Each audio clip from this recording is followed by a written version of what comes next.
Good afternoon, everyone, and welcome to this open class for the part-time certificate in blockchain development and the full-time postgraduate certificate in backend and blockchain development at York University. My name is Sean Woodhead, and I'm the program manager for these two programs, as well as other digital technology programs in our School of Continuing Studies. I'm thrilled that you've chosen to attend this open class today. We look at these open classes as being an important means of giving you a glimpse into what live online learning can look like in this program. Before I introduce today's instructor, just a housekeeping item. You may have questions that come up during today's lesson. With questions that pertain to program curriculum outside of today's lesson and other questions that you might have about the program, you can type those into the chat feature at any time, and either myself or Mike or someone else from the program team will respond to those questions throughout the lesson. You may also have questions about today's lesson.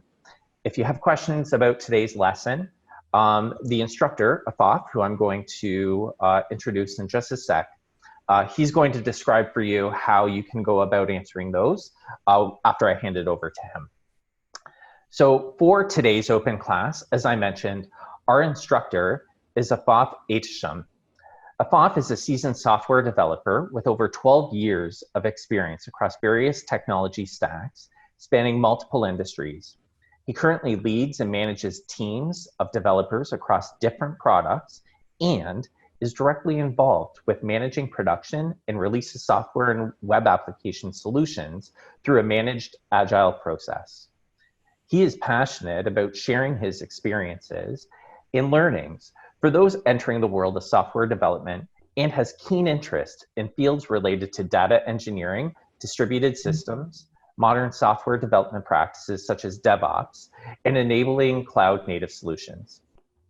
He completed his Bachelor of Science in Life Sciences from McMaster University and is currently pursuing his Master of Sciences in Computer Sciences from the University of Liverpool. So without further ado, I'll hand it over to Afaf. Afaf, take it away. Thank you, Sean, and welcome everyone. As Sean mentioned, today we're going to kind of give you a glimpse of what it is like to do online learning and kind of go through a foundational topic that you're going to go into much more detail when you join the program and register for it. So as Sean mentioned, my name is Afaf, and I'm just going to go ahead and actually share my screen, and then we'll get started.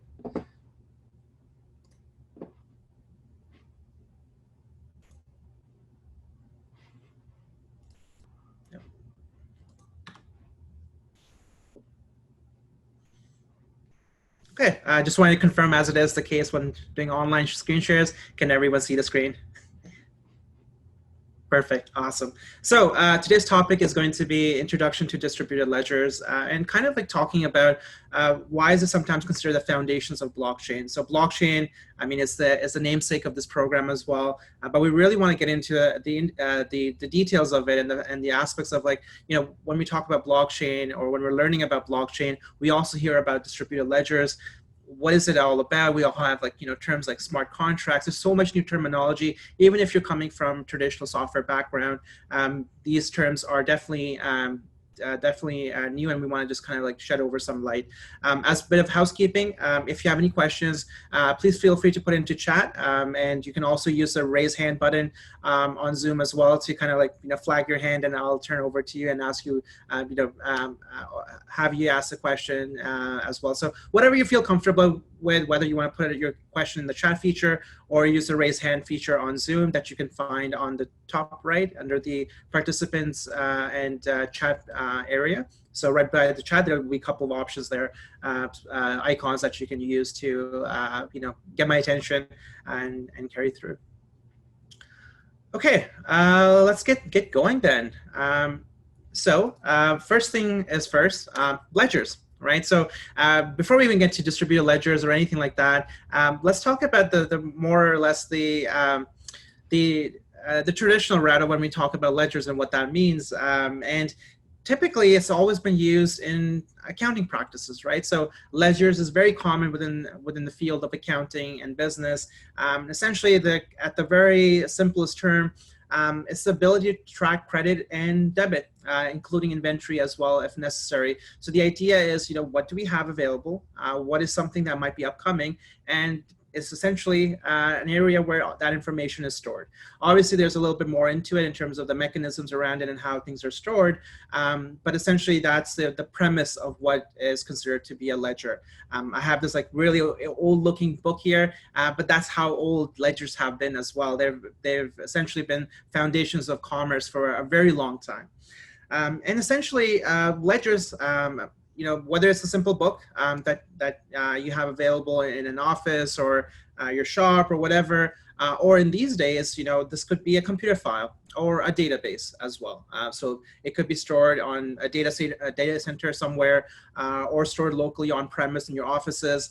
It can take many forms, but essentially the idea behind ledgers is that it's authorized by a single source or entity, right? So it's controlled by a single source, whether that's a compliance department or an accounting department, whatever it is essentially they are responsible for updating the records, adding and so forth, and essentially keeping track of like what's happening. And they are the ultimate the gatekeeper of how this ledger is being kept up to date.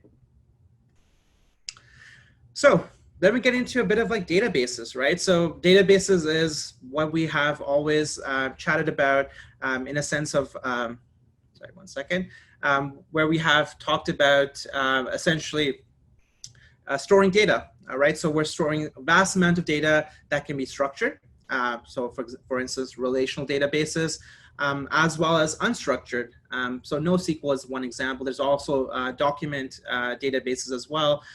Before I go on, I would love to get some input from everyone in sense of what types of databases have you used? And you can select multiple options, but would love to get some thoughts from you of what your experience has been so far when we're talking about storing large sets of data or any sets of data, really. I wish there was always like background music when you have this going on, right? So you can do things like that. So so we're waiting for a couple more people to vote, but it looks like many of you have worked with relational databases, right? Which is what we use a lot with applications, application development. So any modern development that happens, even a bit old, like modern is sometimes a bit of a loose term. We're talking about relational systems and whatnot. So we're able to map out our entities. NoSQL document is definitely something new, where we're talking about unstructured data.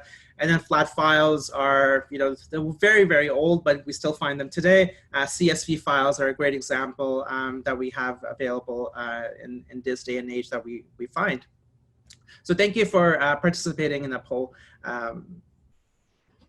Awesome. So kind of like moving on with that, with databases, it starts changing the game a bit, right? So traditionally, databases were stored, whether it's on-premise, like Microsoft Access way back in the day, or these days it's in the cloud. So AWS, GCP, Azure, hybrid cloud, so forth. But the idea is that you have databases. So again, a central area of data storage that is managed by whatever type of database that you're using, but it can be distributed geographically, it can be replicated, so to provide high availability for your applications. But when it gets interesting is that the authenticity of the data is again dependent upon the authorized applications and users having the appropriate access. So again, how do we add information to the database is really coming from an application source, which is again a bit of the gatekeeper and allowing for that centralized control over the database and how data is essentially coming forward. Any questions so far? I just wanted to do a quick check on chat. Okay.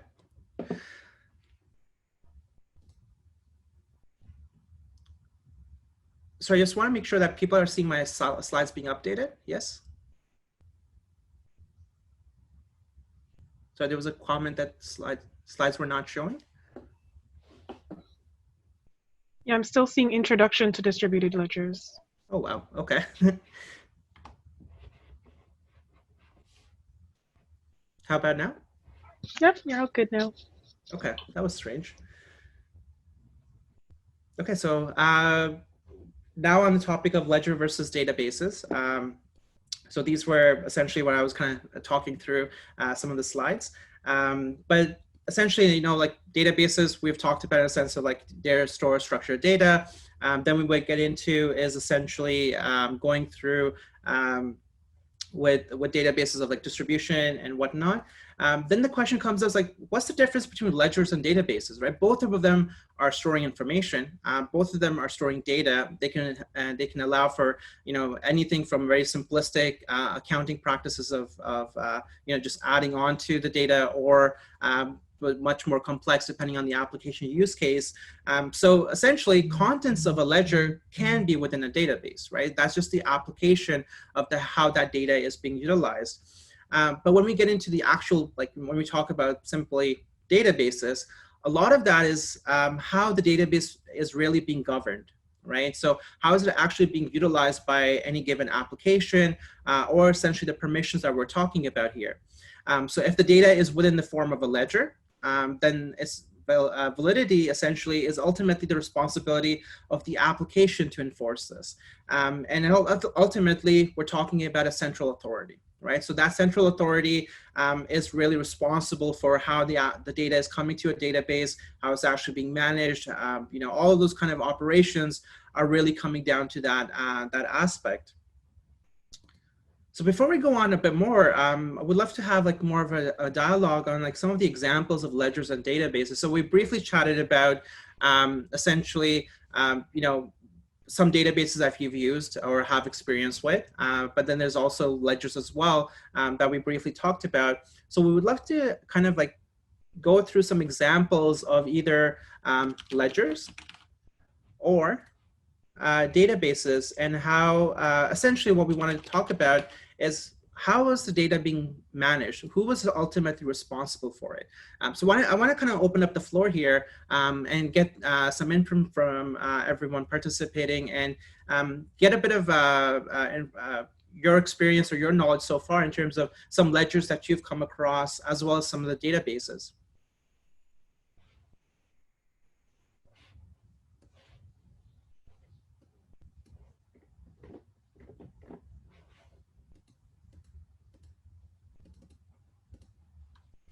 So thinking about ledgers, right? It's like one of the things we were chatting about was about accounting principles, or within the domain of accounting. Anyone have heard with, so Patrick, thank you. So you work with financial accounting, balance sheets, and income statements, right? So those are some great examples of ledgers, really. So in the ins and outs, or the inflow and the outflow of money into any given business. That's a great example. Any other ones? So one of the other common ones is like a general ledger, right? Where it's not very specific to a given purpose, but as per the name, it's more generic, right? So definitely that as well. As many of you might actually have development backgrounds, let's jump into databases. What are some use cases where you've actually worked with a database? I know a lot of folks said they have worked with relational databases. So wondering, you know, what type of database you've used and what was the context around it?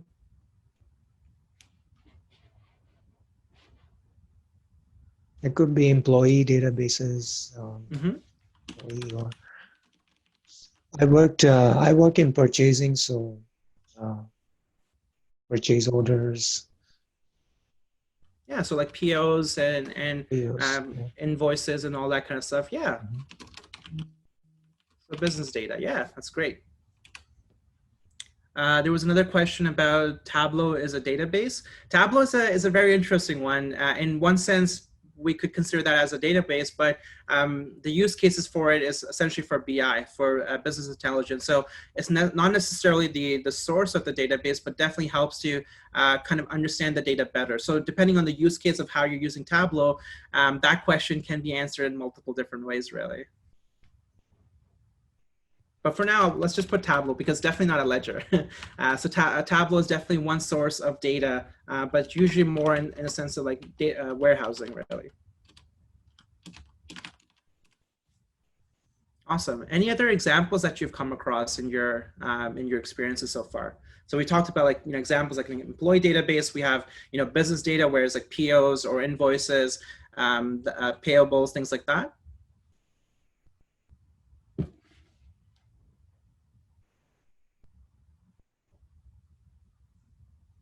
Yeah, cloud databases like Amazon, right? So definitely we have services like RDS, we have Cloud SQL.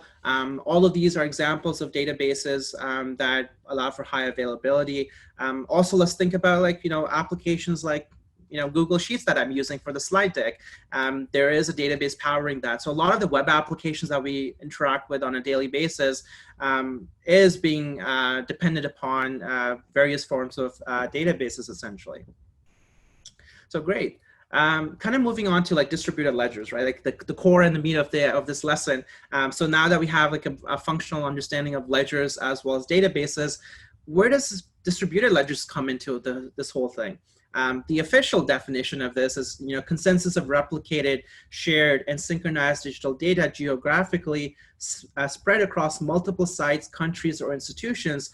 At first glance, it's like, that sounds like, databases in the cloud. Like that's what AWS, GCP, Azure, all these public cloud services promise as well, is that, you can replicate data very quickly. You can, distribute it right across the globe. So whether you are based out of Asia or North America or the Middle East, it doesn't really matter. We can get the data closer to your customers so they can have it quickly. And also for, disaster recovery and all of those things. So how does that relate with distributed ledgers? And the core of this is that there is no central authority. There's no central control that's essentially being the gatekeeper. Once, the network of nodes and whatnot has been configured, which goes to the next part is peers or nodes have to reach a consensus. So the idea is that the pieces of data that are part of the distributed ledger, that network, whoever is part of that distributed system, essentially have to have agreed upon a method of how do we admit data into our network, or essentially by network, we're talking about the ledger. How do we ensure that this piece of data is acceptable for us, right? And there's an algorithm that is utilized for that, and that consensus algorithm is really the core of how information is managed across a distributed ledger. And the idea is that as soon as there's a consensus reached by that agreed algorithm between each of those nodes, then we know that, okay, now we're allowed to update the ledger with this new information that we have available to ourselves. And that essentially is the crux or the primary aspect of distributed ledgers, is that there's no single authority that just goes ahead and says, that, okay, that's it, this is approved. It actually has to be a consensus exercise that is managed and actually allows for the input or the output of the data. So the question always comes up a bit is that, what about blockchain? So how does all of this relate to blockchain? So we talked about distributed ledgers, but then what about the larger or the more common term that we hear all the time as blockchain, especially when we start talking about cryptocurrency? Bitcoins is a great example that I'm sure everyone here is aware of. And blockchain, interestingly, is an application of a distributed ledger. So the foundational knowledge, technology that is actually powering blockchain is actually distributed ledgers. So blockchain is essentially one of the applications of distributed ledger. And interestingly, while Bitcoin was the thing that really got people into blockchains, the technology underlying blockchain is essentially the distributed ledgers, which has become the foundations of when we talk about decentralized systems that we build and throughout this program that you'll be learning to build using different technologies that you will come across. Interestingly, the only difference that comes with this is essentially that how the information is organized within the ledger is in chunks of blocks. And that's where the idea of blockchains comes out of, essentially. And fundamentally, one of the other things is that there only additions are made to the ledger, right? So unlike a traditional ledger, for blockchains, what we're talking about just kind of like add-ons on top of existing data, and essentially allowing you to build a bit of a history of like how that information has kind of changed over time, and be able to manage that. And the idea behind blockchain has been that it ultimately what it does is that it provides trust across unknown sources through the means of cryptography, right? So at its core is the way to ensure that there's trust being built across at a magnitude of scale that we haven't known about before, and especially with sources that we cannot trust. And how can I trust, even frankly, like, folks that are in this webinar, sure, we've chatted before, maybe as part of the program team and whatnot, but how do we ensure that when you're talking to me about something, it is actually you, when we're talking about, non-visible conversations and all that kind of stuff. And the idea of building that trust through technology, especially through cryptography, helps to maintain that trust at a magnitude of scale that wasn't really possible before blockchain came into the picture, as well as distributed ledgers. So it really helps to bring all of this managed through decentralized means. So there's no central authority that is actually managing the authenticity of the information. Now that responsibility is actually being managed by everyone within that network that is essentially part of it. And there's obviously more technical ways of like what that actually means, and you'll go through this in the actual program as well, into the nitty-gritty of like the algorithms that are used and the cryptography that is kind of utilized to help manage those areas. Any questions so far? Okay. So lastly, interestingly, blockchains and distributed ledgers. So if there's anything that I would say that we want to leave away with today, is essentially that every blockchain is a distributed ledger. However, not every distributed ledger is a blockchain, right? So this is kind of like the fundamental key thing to take away from this lesson today, is that when we're talking about blockchains and distributed ledger, blockchain is an example of a distributed ledger. But there are other applications of distributed ledgers as well, and there's going to be more of those coverage in other courses in this program. We'll dive deeper into these concepts and go through them. But essentially, the idea is that you can have distributed ledgers that have other applications, but not necessarily part or being considered as being part of the blockchain as well. Awesome. Well, that really concludes the lesson. So I just want to open up if there's any other questions anyone has about the contents of this lesson, really, before I turn it back to Sean. Okay, well, I'll stop sharing my, oh, there's a question by Patrick. So is there a logical point where an organization should implement a blockchain solution versus a more traditional database? That's a great question. And honestly, that's the fundamental question that banks have been answering as well, is that how do we ensure that we can actually go ahead and make those decisions? And it all comes down to the concept of decentralization, right? So there are examples of smart contracts, for example, where a database traditionally would kind of slow down the progress, right? Meanwhile, a decentralized solution such as smart contracts would be able to help empower faster validation of information without going through all of those gatekeepers that we traditionally find in validating authenticity of any given transaction that happens in our daily lives and operations. But that's about one of the most fundamental questions about, do I use a traditional database, or do I go into into distributed ledgers, smart contracts, as well as blockchains as a way to solve it? Great, thanks. Great question. Okay, I'll turn it over to Sean.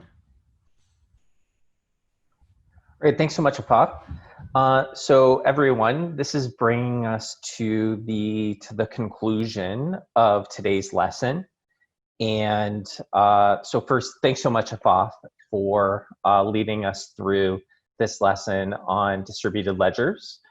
And for everyone else that's joining, or that joined today, if you do have questions that come to mind after this open class has concluded. You can reach out to Mike Kasiba, and I just put his email address into the chat function. His email address is continue@yorku.ca, and you also see that Mike has joined us today as well.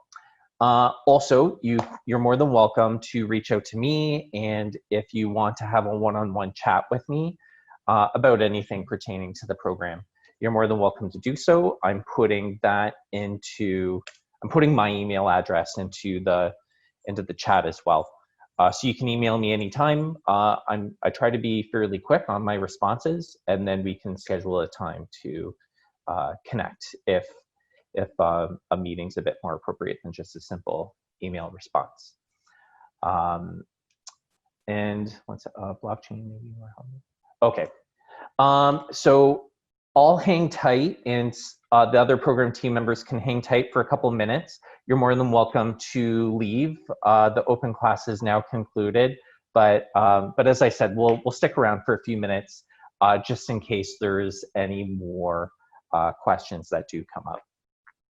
So thank you very much to everyone for joining, and hopefully I will see many of you next month.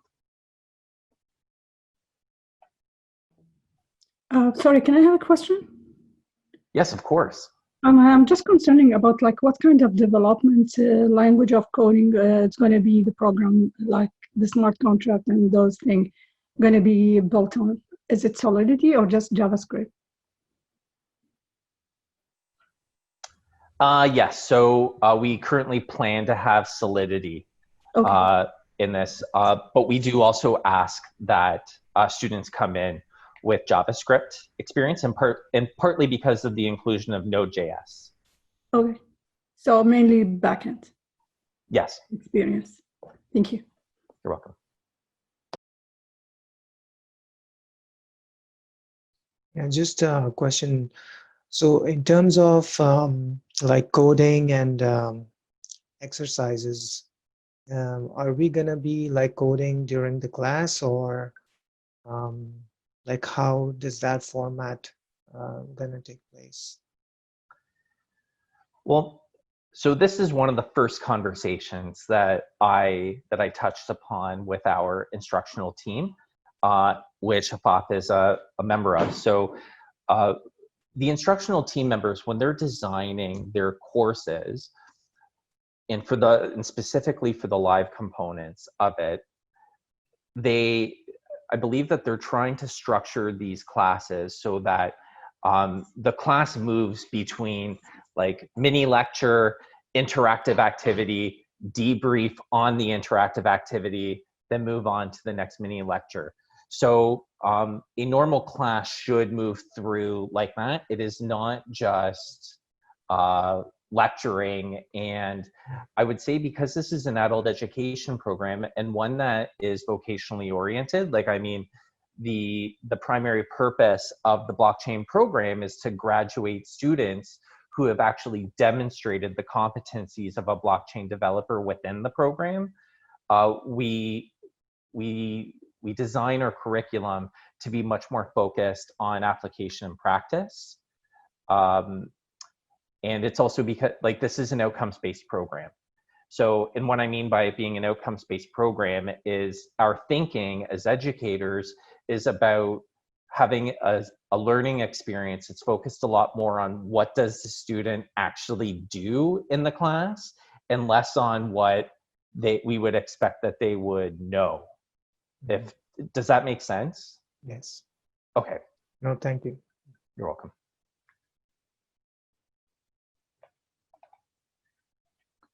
Okay, any other questions before we end? Seeing none. Okay, so just one more time, if you do have other questions that come to mind later on, you can reach out to Mike Kasiba at continue@yorku.ca, and/or you can reach out to me, and my email is woodhead@yorku.ca. And we have a question. How can I learn basic knowledge of blockchain? can you be more specific by what you mean about basic knowledge of blockchain? Yes, hello. This is Karim. My question is, my background is business accounting and finance. I want to learn more about computer science. I think blockchain is a good point to study, but I have no idea, zero level of this kind of information. So I want to read some basic books or not, or some kind of articles to learn some basic ideas and to improve myself. I'm not sure if Afaf, do you have any recommendations on that? I mean, if you're thinking about just like basics of like, what blockchain is and what goes about it, there are quite a few resources that are out there. I mean, kind of a bit of bias, but this program is a great one as well, right? To learn more about this, as we're going to dive deeper into excuse me, all of these elements and talk about foundational, but more importantly, also the applied aspects of these topics. So there's definitely resources that you can find online through Udemy and all these other sources, but in terms of the actual application of blockchain use cases, as was asked earlier, we will talk about this more throughout the program as well, through our various courses as part of the program. Okay, thank you, no problem. Okay, everyone. So we're gonna end this Zoom meeting now. And I guess one last time, if you have questions, just reach out to us, and the email addresses are in the chat in case you haven't jotted them down yet. So on behalf of Afaf, myself, and the whole program team, thanks so much for joining us today. Okay, thanks everyone. Thank you.